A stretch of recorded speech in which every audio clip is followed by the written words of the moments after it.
Le Tchad brille une fois de plus à l'international, une médaille symbole d'engagement et de progrès dans sa lutte contre la tuberculose. La présentation du trophée a lieu ce vendredi.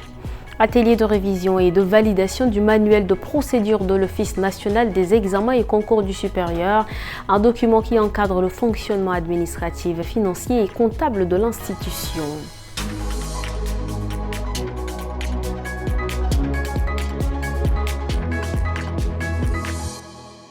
Et voilà pour les grandes articulations. Bonsoir et merci de nous rejoindre pour ce 19h45.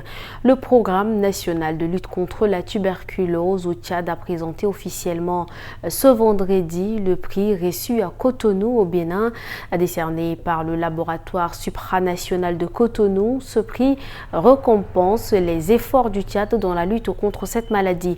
La médaille a été remise au secrétaire général du ministère de la Santé publique, Dapsou Guidaoussou, et Medolinassou et Aliou Badaracham. C'est d'un demain du coordonnateur national du programme de lutte contre la tuberculose que le Tchad reçoit cette médaille, symbole d'engagement et le progrès dans la lutte contre cette maladie. Décerné par le laboratoire supranational de Cotonou, ce prix met en lumière les avancées réalisées dans le dépistage, le traitement et la prévention de la tuberculose en Afrique. Une reconnaissance que les autorités tchadiennes jugent bien méritée. Cet honneur est le reflet des efforts inlassables, du dévouement et de l'engagement collectif d'hommes et de femmes qui se consacrent à la lutte contre la tuberculose dans notre pays. Ces différents résultats font suite à la ferme volonté du président de la République, chef de l'État. Je voudrais nommer le maréchal Mamad Idriss Déby Itno, pour qui la modernisation du système de santé est une priorité absolue. L'Organisation mondiale de la santé a également profité de cette occasion pour renouveler son soutien au Tchad dans cette lutte essentielle. Il y a beaucoup de stratégies que vous avez énoncées. Nous espérons appliquer tout ça au cours des prochaines cycles de financement du Fonds mondial et notre appui aussi. En 2023, le Tchad a enregistré 15 772 cas de tuberculose détectés et mis sous traitement, soit un taux de couverture de 59%. Parmi eux, 12 230 cas ont été traités avec succès, correspondant à un taux de reçu de 83%. Cependant, malgré ces progrès notables, de nombreux défis persistent, notamment l'amélioration de la couverture sanitaire et la réduction des cas non dépistés. Le ministère de l'Environnement, de la Pêche et du Développement durable, en collaboration avec le ministère de la Culture et du Tourisme, a tenu une réunion de résolution du conseil d'administration ce 20 décembre. Cette réunion qui a rassemblé les deux ministères s'est déroulée dans un hôtel de la place Guémé Moussa, Ralombay Bonaventure, rendu par Guénan Cynthia. Ce 6e conseil d'administration ordinaire de la réserve naturelle et culturelle de l'Enedi avait pour principal objectif de réexaminer et d'adopter le budget annuel 2025, de passer en revue les recommandations du conseil de gouvernance et de valider les documents soumis à l'approbation.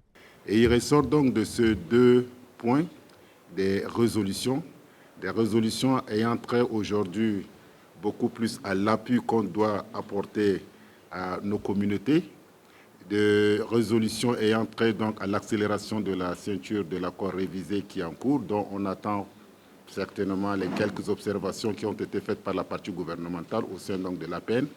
Mais l'un des problèmes les plus importants qui ont été soulevés, c'est celui de l'implication donc des délégations du secteur rural qui doivent être impliquées vraiment dans les activités de la réserve. À l'issue de cette rencontre, plusieurs enjeux clés ont été abordés, notamment la lutte contre le braconnage, la conservation de la biodiversité et le développement touristique. L'Office national des examens et concours du supérieur, ONEX, a ouvert ce vendredi un atelier consacré à la révision et à la validation de son manuel de procédure. La cérémonie d'ouverture a été présidée par le ministre d'État, ministre de l'Enseignement supérieur et de la formation professionnelle, Dr Tom Erdéby. Balassem Emmanuel et Abakar Lambert. Le manuel de procédure de l'ONEX est un document essentiel qui encadre le fonctionnement administratif, financier et comptable de l'institution. Sa révision vise à répondre aux exigences croissantes en matière d'efficacité, de transparence et de conformité avec les dispositions légales. L'innovation majeure apportée à ce manuel réside dans la simplification, la clarification et l'harmonisation des processus afin de garantir une mise en œuvre efficace par tous les acteurs.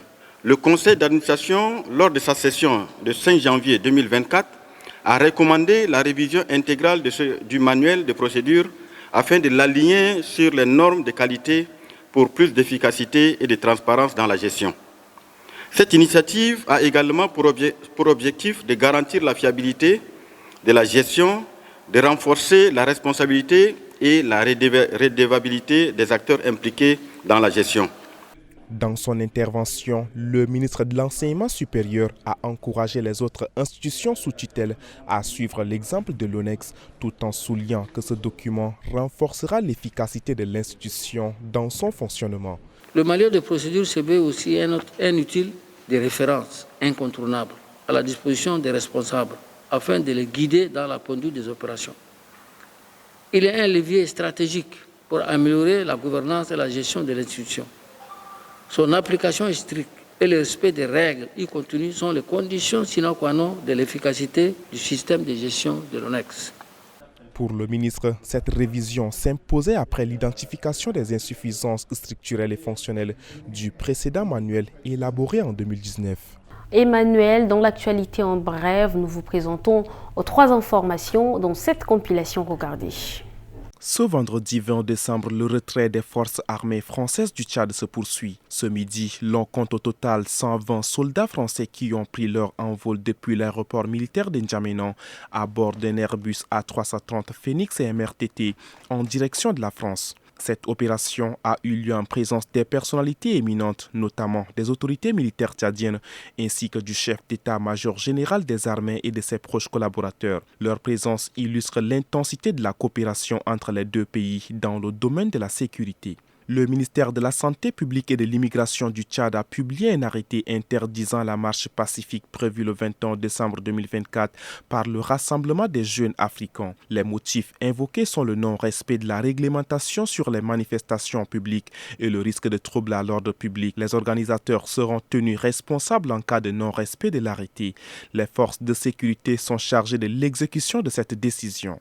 L'Agence nationale de gestion des élections informe à travers un communiqué émis ce jeudi 20 décembre les responsables des établissements hôteliers et autres catégories d'hébergement qu'elle ne prend en charge l'hébergement d'aucune mission d'observation pour les élections législatives, provinciales et communales du 29 décembre. Elle tient à rappeler aux missions d'observation que la lettre d'accréditation pour l'observation des élections ne leur donne droit à aucun financement.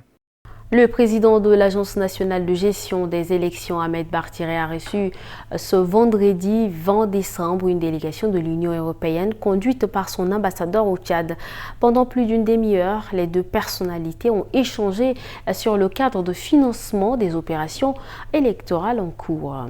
La mission de mobilisation et de sensibilisation pour un vote massif en faveur des candidats du MPS dans le Logone oriental se poursuit ce 19 décembre. Elle a fait étape à Gorée, chef-lieu du département de la Nia-Pendé, dans l'après-midi. Tolobe Dieudonné à Taranaï-Dongarti.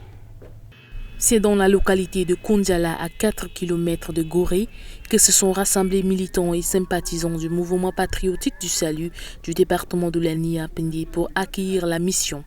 Sur place, au siège du MPS, le coordinateur provincial de la campagne a demandé à l'Assemblée d'observer 1 minute de silence en hommage aux victimes des récents événements tragiques dans le canton de Timbéré. Le coordinateur provincial de la campagne dans le Logone oriental déclare que la victoire du MPS dans la Nia-Pendé est une évidence. La chef des missions, Ronald Bangara, a renforcé ce message, appelant les candidats à poursuivre la sensibilisation jusque dans les coins les plus reculés. Gorée a voté à 90% le président de la République, Mohamed Idriss Déby, et nous voulons qu'il fasse la même chose pour ces élections locales, et on aimerait que ça soit encore mieux. Passer de porte en porte, passer le message, féliciter candidats pour ce qu'ils ont fait pour les présidentielles et qu'ils fassent la même chose pour que Gorée soit en avant, Gorée puisse briller. Nous avons besoin de députés localement, des conseils provinciaux et communal pour appliquer la politique du chef de l'État. Didengar Bassa et d'autres membres de la mission se sont relayés pour expliquer en détail l'importance des 12 chantiers portés par le président d'honneur du MPS au profit des populations de la Niapende. Ouverture ce 20 décembre dans un hôtel de la place de la 3e édition du Conciliabule, en cadre d'expression plus pluraliste et de réflexion sur le Tchad. Cette édition apporte des innovations à ce cadre d'intellectuels. Le point sur cet événement avec Bikoutou Junior. Cette rencontre marque la dernière édition du Conciliabule pour l'année 2024. Mais que signifient réellement ces concepts? Le conciliabule est d'une démarche d'un patriotisme naïf, peut-être, mais d'un patriotisme désintéressé. Je l'ai qualifié d'un patriotisme responsable. Celui qui fait qu'on est conscient des difficultés qu'il y a dans ce pays, des divisions qu'il y a dans ce pays, de tous les obstacles qu'il y a pour que les filles et les fils du Tchad puissent travailler ensemble, et nous choisissons de croire qu'il y a un avenir commun. Pour cette édition, le Conciliabule adopte un format entièrement digital, un choix pleinement assumé par son promoteur. Nous ne pouvons pas être à l'ère du numérique et toujours se concentrer sur des personnes qui sont capables de se déplacer. Nous avons donc choisi de faire du premier jour la journée digitale. L'essence de ce que nous allons faire aujourd'hui, c'est de transmettre aux gens qui ne peuvent pas se déplacer, qui sont en dehors du Tchad, qui ne peuvent pas être ici avec nous, mais qui aimeraient pouvoir partager leurs opinions, partager leurs avis et participer à cette dynamique. Donc, nous allons essentiellement passer la journée avec des retransmissions pour que des gens puissent nous suivre de tous les endroits du monde. Fidèle à sa vision, cette édition apporte plusieurs innovations, notamment des plaidoyers sur des sujets d'intérêt public. Mais il y a également des masterclass et des conférences destinées à enrichir les connaissances des participants. Et c'est tout pour ce 19h45. Merci à vous, chers téléspectateurs, de l'avoir suivi. Bon début de week-end à vous.